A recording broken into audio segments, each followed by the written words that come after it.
Assalamualaikum warahmatullahi wabarakatuh.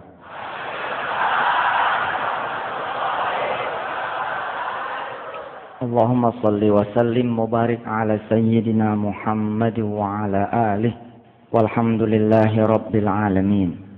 Bapak Ibu yang dirahmati Allah, kalau kita punya rumah lantai kebocoran, biasanya apa yang kita lakukan?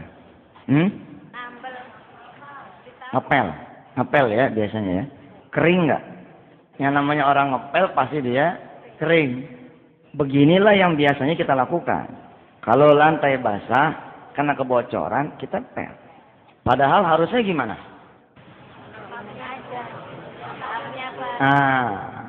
Cari dulu penyebabnya. Apa pasal nih? Kok lantai jadi basah? Oh, ini dia gentengnya nih.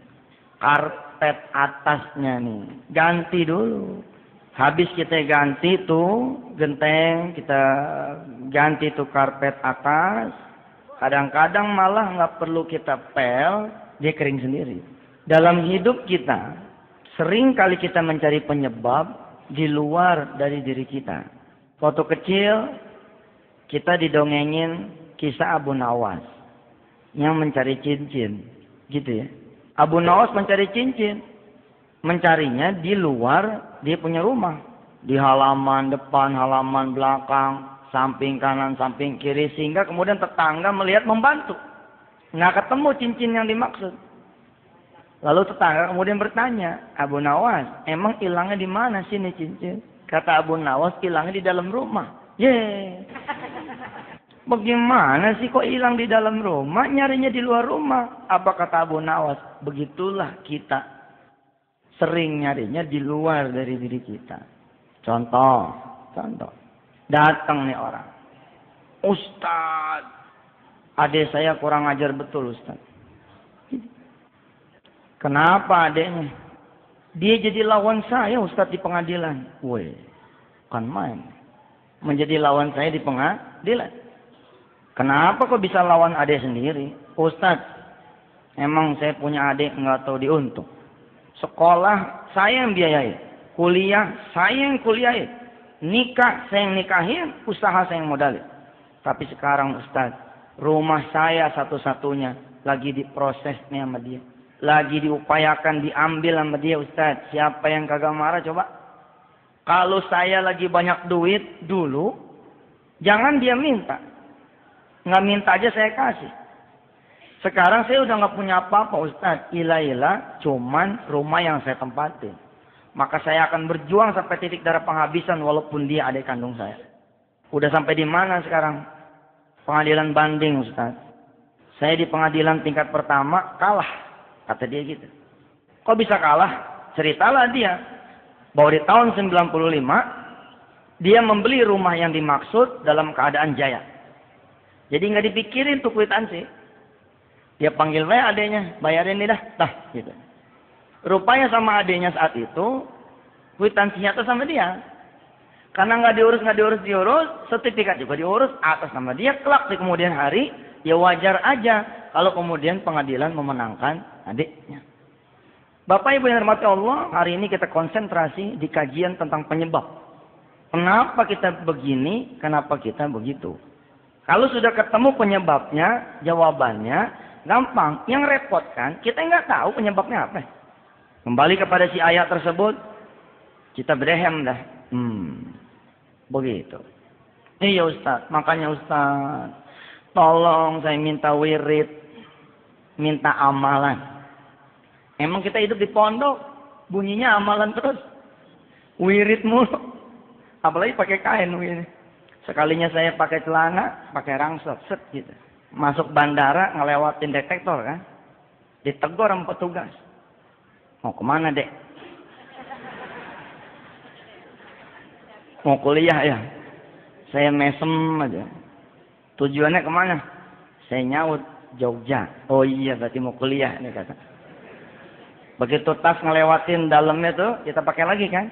Ditepok pundak saya. Jangan nakal ya. Gue mau bilang gue Ustaz.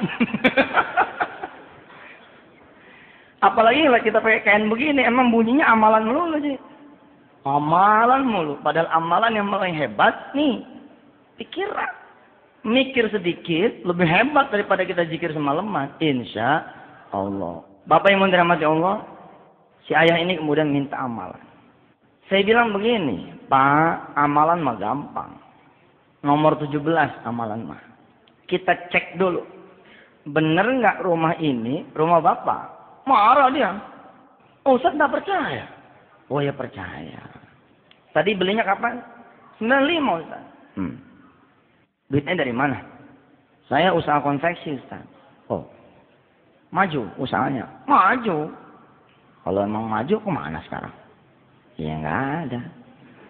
Habis dia bilang. Dia bilang habis.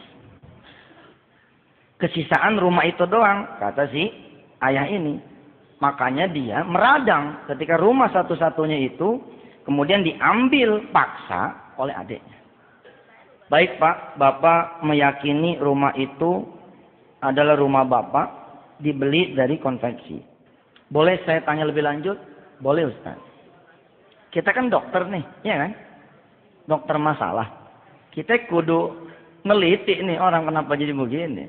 Mendiagnosis itu penting, mendiagnosa itu penting. Usaha konveksi mulai tahun berapa? Kira-kira kata dia tahun 85 Ustaz. 85 saya kelas 5 SD segala. 85 saya kelas 5 SD. 86 saya lulus. 84 disunat. Cuman sekali. 85 waktu memulai usaha, saya bilang sama si bapak ini, modalnya dari mana? Lihat randonnya. Dia datang 2003. Masalah ngegantung di kaki langit. Udah kalah, tinggal dieksekusi. Adiknya masih mikir. Tapi dia banding, maju terus. Pantang mundur, jagoan. 95 rumah itu dibeli. 85 usahanya dia mulai. Apa dia bilang? Ketika saya tanya, modalnya dulu dari mana? Udah saya duga, urusan tanah, urusan rumah, usaha yang besar kayak gitu balik lagi cuman ke urusan tanah dan rumah yang satu-satunya, saya hampir bisa nebak, jangan-jangan dia awalnya urusan rumah sama tanah. Begitu saya kejar, nunduk dia. Iya Ustaz. Kalau mikir ke situ sih, saya menyadari.